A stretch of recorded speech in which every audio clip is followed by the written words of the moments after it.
In this video, I'm going to show the experiment of push switch and buzzer function. We have switch module and I'm taking a buzzer module. From positive to the positive of switch module,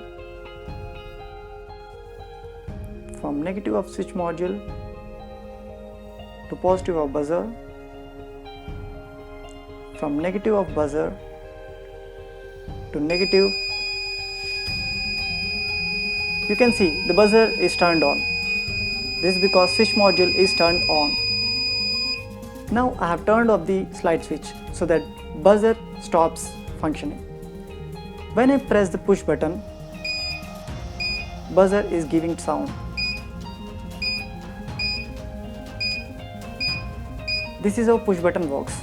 Push button works only when we press, and as soon as we release our hand, it will disconnect the circuit.